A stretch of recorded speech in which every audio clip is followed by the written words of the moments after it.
ನಮಸ್ಕಾರ, cook star diaries ಚಾನಲ್ಗೆ ಸ್ವಾಗತ. ನಾನು ಇವತ್ತು ಮಾಡ್ತಾ ಇರೋಂಥ ರೆಸಿಪಿ ತೊಂಡೆಕಾಯಿ ಹುಳಿ ಫ್ರೈ ಮಾಡಿ ತೋರಿಸ್ತಾ ಇದ್ದೀನಿ. ಇದು ಅನ್ನದ ಜೊತೆಲ್ಲ ತಿನ್ನೋದಕ್ಕೆ ತುಂಬಾ ಚೆನ್ನಾಗಿರುತ್ತೆ. ಎಳೆಯದಾಗಿರುವಂಥ ತೊಂಡೆಕಾಯಿನ ನಾನು ಅರ್ಧ kg ತೊಗೊಂಡು ಈ ಥರ ಕಟ್ ಮಾಡಿ ಇಟ್ಟಿದ್ದೀನಿ. ಈಗ ಸ್ಟವ್ ಹಚ್ಚಿ ಬಾಣಲೆ ಇಟ್ಕೊಂಡಿದ್ದೀನಿ. ತೊಂಡೆಕಾಯಿ ಹುಳಿ ಫ್ರೈ ಮಾಡೋದಕ್ಕೆ ಸ್ವಲ್ಪ ಎಣ್ಣೆ ಹಾಕ್ಕೊಳ್ತಾ ಇದ್ದೀನಿ ಬಾಣಲೆಗೆ. ಈ ಎಣ್ಣೆ ಬಿಸಿ ಆಗ್ತಿದೆ. ಒಂದು 8 ಬೇಡಿಗೆ ಮೆಣಸಿನ್ಕಾಯಿ ಹಾಕ್ಕೊಳ್ತಾ ಇದ್ದೀನಿ.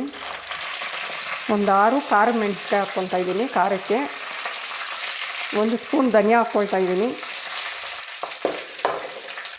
ಒಂದು 1/4 ಸ್ಪೂನ್ ಆಗೋಷ್ಟು ಸಾಸಿವೆ ಹಾಕ್ಕೊಳ್ತಾ ಇದ್ದೀನಿ. 1 ಸ್ಪೂನ್ ಜೀರಿಗೆ ಹಾಕ್ಕೊಳ್ತಾ ಇದ್ದೀನಿ. ಒಂದು 1/4 ಸ್ಪೂನ್ ಆಗೋಷ್ಟು ಮೆಂತ್ಯ ಸೇರಿಸ್ಕೊಳ್ತಾ ಇದ್ದೀನಿ. ಈಗ 2 ಈರುಳ್ಳಿನ ಕಟ್ ಮಾಡಿ ಉದ್ದಕ್ಕೆ ಕಟ್ ಮಾಡಿ ಸೇರಿಸ್ಕೊಳ್ತಾ ಇದ್ದೀನಿ.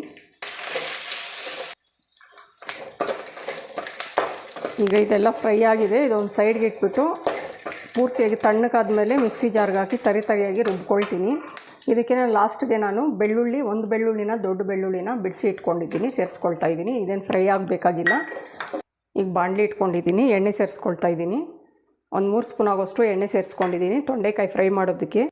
ಈ ಎಣ್ಣೆ ಬಿಸಿ ಆಗ್ತಿದೆ. ಕಟ್ ಮಾಡಿರೋ ತೊಂಡೆಕಾಯಿ ಸೇರಿಸ್ತಾ ಇದ್ದೀನಿ.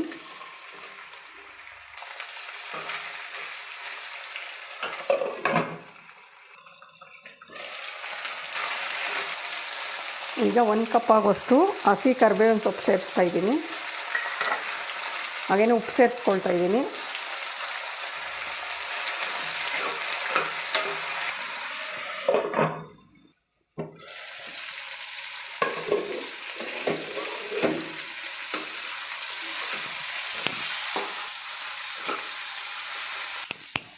ಈಗ ನಾನು ಫ್ರೈ ಮಾಡ್ಕೊಂಡಿರೋ ಪದಾರ್ಥಗಳನ್ನೆಲ್ಲ ಮಿಕ್ಸಿ ಜಾರ್ಗೆ ಹಾಕ್ಕೊಂಡಿದ್ದೀನಿ.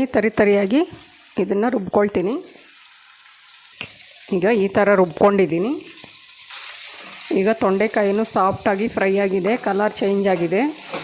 ಈಗ ರುಬ್ಕೊಂಡಿರೋ ಮಸಾಲೆನ ಸೇರಿಸ್ತಾ ಇದ್ದೀನಿ.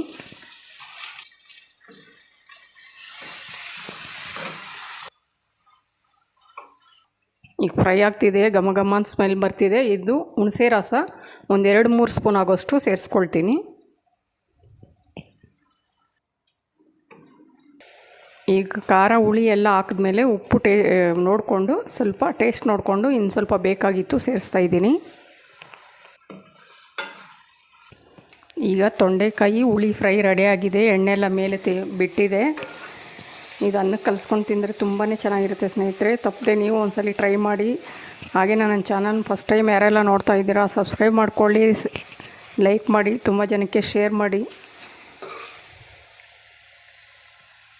ಈಗ ನಾನು ರೈಸ್ ಜೊತೆ ಸರ್ವ್ ಮಾಡ್ತೀನಿ. ತುಂಬ ರುಚಿಯಾಗಿರುವಂಥ ತೊಂಡೆಕಾಯಿ ಹುಳಿ ಫ್ರೈ ಮಿಸ್ ಮಾಡದೆ ಮಾಡಿದ್ದೀನಿ. ಚಿಕನ್ ಫ್ರೈಗಿಂತನೂ ಟೇಸ್ಟಿಯಾಗಿರೋವಂಥ ತೊಂಡೆಕಾಯಿ ಹುಳಿ ಫ್ರೈನ ತಪ್ಪದೆ ನೀವು ಮಾಡಿ ತಿನ್ನಿ ಸ್ನೇಹಿತರೆ.